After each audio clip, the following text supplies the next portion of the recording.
லோக்கினா இயக்கத்தில் வந்த கூலி படத்தில் வரும்ல ஒரு சேர், எலக்ட்ரிக்கல் சேர். அது உண்மையான்னு கேட்டிங்கன்னா, ஆமாம் உண்மையாக இருந்திருக்கு. அதை பற்றி தான் இப்போ பார்க்க போகிறோம். அது எப்படி உருவாச்சு? அது எந்த நாட்டில் யூஸ் பண்ணாங்க? அது யாரால் கண்டுபிடிக்கப்பட்டுச்சு? அதுக்கு பின்னாடி இருக்க கதைகள் அதை தான் இப்போ பார்க்க போகிறோம். 1881 ஆல்ஃப்ரெட் சவுத்விக் அப்படின்ற ஒரு பல் மருத்துவர் தான் இதை கண்டுபிடிக்கிறதுக்கான ஐடியா வந்துச்சு. அந்த ஐடியா எதுலேருந்து வந்துச்சு அப்படின்னா, அவர் ஒரு குடியாரன் மது போதையில் தெரியாதனமாக அவன் பாட்டுக்கு ஒரு ஜென்ரேட்டரில் இருக்க ஃபயரை போய் டச் பண்ணி, அதனால் அவன் டக்குன்னு செத்துட்டான். அந்த நொடியே செத்துட்டான். அதை பார்த்ததுக்கப்புறம் தான் இவருக்கு இந்த மாதிரி ஒரு கரண்ட்னால் டக்குன்னு செத்து போயிடுறாங்க அப்படின்ற ஒரு ஐடியா வந்திருக்கு. இந்த சேர், எலக்ட்ரிக்கல் சேர் கண்டுபிடிக்கிறதுக்கான முக்கியமான காரணம் என்னென்னா அப்படின்னா, மனிதாபிமான அடிப்படையில். என்ன மனிதாபிமான அடிப்படை அப்படின்னா, நம்ம இந்தியாவிலலாம் இப்போதைக்கு மரண தண்டனைன்றது தூக்கு தண்டனை தான். அதாவது கயித்துல தொங்க விட்ருவாங்க. அதே மாதிரி தான் அமெரிக்காவிலையும் கயித்துல தொங்க விட்டுக்கிட்டு இருந்தாங்க. பட் அந்த மாதிரி தொங்க விடுறதுனால ரொம்ப துடிதுடித்து சாகுறாங்க, ரொம்ப இறக்கமே இல்லாமல் கூட்டுறாங்கன்ற ஒரு நோக்கம் இருந்துச்சு. அது மனிதாபிமானம் இல்லாத நினச்சிட்டு இவரும் இதை கொண்டு வந்தால் டக்குன்னு செத்து போயிடுறாங்க. ஸோ அதனால் இதை கொண்டு வந்துட்டோம் அப்படின்னா டக்குன்னு எல்லோரும் உயிரை விட்டுருவாங்க. அப்போ வந்து அந்த வதைப்படுத்துறதுன்றது இருக்காது அப்படின்னு நினச்சி இதை கொண்டு வராரு. ஒரு பெரிய எலக்ட்ரிஷியனோ இல்லை ஒரு சயின்டிஸ்ட்டோ கிடையாது. இவர் ஒரு சாதாரண பல் மருத்துவர். இவர் எப்படி இதை செய்ய முடியும்? ஸோ அதனால் என்ன பண்ணுறாரு அப்படின்னா, இவர் எடிசனோட ஹெல்ப்பை கேட்குறாரு. எடிசன் இதுக்காக ஒன்றும் சாதாரணமாக ஒத்துக்கலை. இவருக்கு இதுக்கு பின்னாடி ஒரு பிளான் இருக்குது.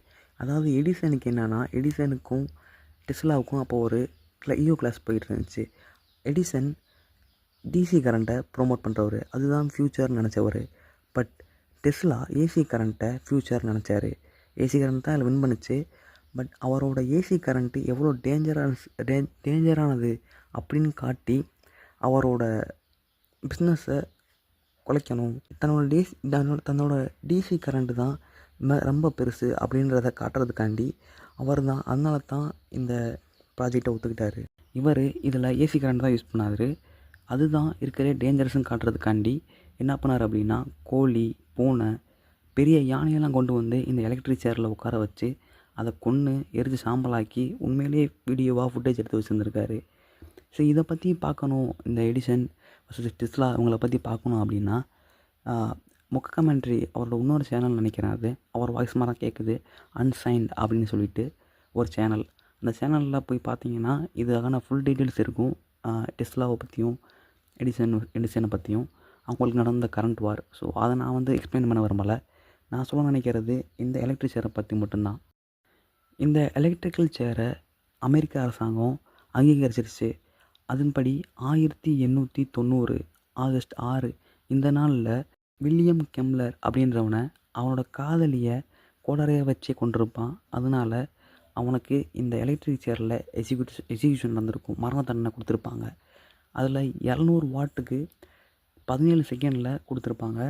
ஸோ அதில் அவனோட உடம்பு கருகி அங்கங்கே ஸ்கின்னில் வந்து கருகி துர்நாற்றம் அடித்து கருகிற ஸ்மெல் அடித்து ரொம்ப மோசமாக இருந்திருக்கான். அதோட செகண்ட் டைமில் தான் அவன் செத்தே போயிருப்பான். செகண்ட் டைமில் அவனுக்கு 1030 வால்ட்டும் 2 நிமிஷத்தை கொடுத்துருப்பாங்க. ஸோ இதனால் அவன் கருகியே செத்து போயிருப்பான். இதை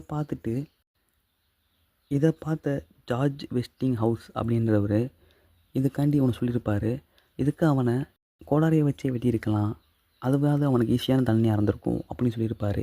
அதாவது இதவே கொடூரமான தண்டனை அப்படின்றது தான் அவர் சொல்லியிருப்பார். ஆனால் இதுக்கப்புறம் நிறையா எக்ஸிக்யூஷன் இந்த மாதிரி நடந்துச்சு. மரண தண்டனை நிறையா இப்படி கொடுத்தாங்க. ரொம்ப மோசமான சைய கொலைகாரங்கள் இந்த மாதிரி இவங்களுக்காண்டி இந்த மாதிரி பனிஷ்மெண்ட்டாக கொடுத்தாங்க. பட் கொஞ்ச நாள் கழித்து இதை வந்து ரிப்பீட் பண்ணிட்டாங்க. பல வருஷம் கழித்து தான் இதை வந்து எடுத்துட்டாங்க இந்த சிஸ்டத்தை. ஏன்னா மரண தண்டனையோட, அதாவது தூக்கு தண்டனை இதோட இது ரொம்ப கொடூரமான தண்டனையாக இருக்குது. சில நேரம் அவங்க ரத்தம் வாந்தி எடுக்கிறது, சில நேரம் அவங்களோட உடம்பே கருகிறது, அப்புறம் ரொம்ப ஸ்மெல் அடிக்கிறது, சில பேர் வாந்தி எடுத்துருவாங்க அதை பார்த்துட்டு. ஸோ இதை தான் வந்து ரொம்ப மோசமாக இருக்குது, அவங்களோட ரொம்ப மனித நேயமே இல்லாமல் ரொம்ப கொடுமை பற்றி கொள்கிற மாதிரி இருக்குது அப்படின்னு சொல்லிட்டு இதை எடுத்துட்டாங்க. அதுக்கு பதிலாக தான் இப்போது இங்கே வந்து லீத்தல் இன்ஜெக்ஷன் அப்படின்னு கொண்டு வந்திருக்காங்க. அதாவது ஊசி போட்டு சாகடிக்கிறது. நான் மனிதனுக்குள்ளே மிருகம் அப்படின்னு சொல்லிட்டு ஒரு புக்கை படிச்சுக்கிட்டு இருந்தேன். அந்த புக்கு படிக்கும்போது தான் இந்த எலக்ட்ரிக் சேர் கான்செப்ட் இருக்கிறதே எனக்கு தெரியும். அதனால தான் கொஞ்சம் நெட்டில் சர்ச் பண்ணி அதில் இருக்கிறத எடுத்து கொஞ்சம் சொல்கிறேன் நான். மற்றபடி இது எனக்கு முழுசாக தெரியாது. இதை பார்த்தா கூலி படத்தில் வர சேர் மாதிரியே இருக்கே அப்படின்னு சொல்லி தான் நான் இந்த கான்செப்டே எடுத்தேன், கொஞ்சம் எடுத்து பேசுகிறதுக்கு. ஸோ எடுத்து இப்போ தான் பழகுறேன் பேசி. ஸோ அங்கங்கே ரொம்ப லேக் ஆச்சு அப்படின்னா கண்டுக்காதீங்க. நான் இப்போ தான் பேசி பழகுறேன். நாம் அடுத்த வீடியோவில் வெயிட் பண்ணுவோம். கொஞ்சம் நல்ல வீடியோவாக போட பார்க்குறேன்.